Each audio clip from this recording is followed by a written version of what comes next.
আসসালামু আলাইকুম, welcome back to my channel. আমি মৌসুমি এসে বললাম একটি নতুন ভিডিও নিয়ে। আশা করি আমার ভিডিওটা আপনাদের সবার খুব ভালো লাগবে। এই যে হ্যালোমসা, আমি কিন্তু ইউকে থাকি, লন্ডনে থাকি। সো আমি যেখানে থাকি এই গাছটা কিন্তু অনেক বাংলাদেশ থেকে অনেক জায়গায় ঘুরে আমার কাছে এসেছে। এটা আমার একটা দাদু আমাকে দিয়েছে। তো আসলে যারা এরকম গাছ লাগাতে চান, কেউ যদি দেয় তাহলে কি করবেন, আপনারা এরকম এনে পানিতে রেখে রেখে দিবেন। এই দেখছেন পানিতে রেখে দেওয়াতে এটাতে সবগুলো জট বের হয়েছে।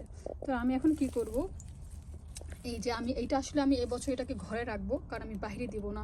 কারণ আমাদের এখানে আজকে অগস্ট মাস শেষ, মানে অগস্ট শেষ হয়ে যাচ্ছে। তো এরপর অলরেডি ঠান্ডা এসে পড়বে। তো আমি এটা কী করবো, ঘরে রাখবো। ঘরে রেখে এটাকে আমি বড় করব। তারপর সামনের বছর যখন আবার সামার আসবে, গরম আসবে, তখন আমি এটাকে মাটিতে লাগিয়ে দিব বা বড় টপে লাগিয়ে দিব। তো এর জন্য আমি আমি আপনাদের সাথে শেয়ার করছি। এই যে দেখেন আমার এই যে প্রতিটার সাথে কিন্তু এই যে জট আছে। আমি কী করবো, এগুলো এই যে এটার মধ্যে এই যে দেখা যাচ্ছে।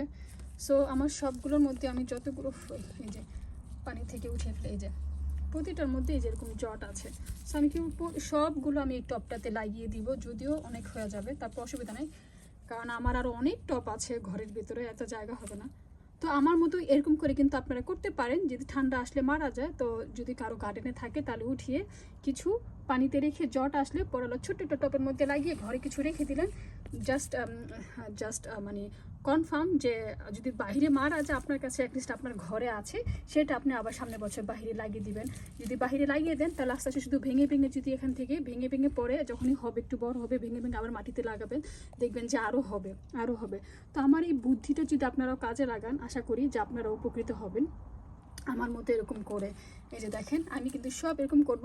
যদিও আমার কিন্তু অনেক আছে মাটিতে, মানে টপে মাটিতে আছে। এই যে বাট আমার ওগুলো যদি মারা যায়, এর জন্য আমি ছোটো টপটাতে করছি এই কাজটা, এই আইডিয়াটা।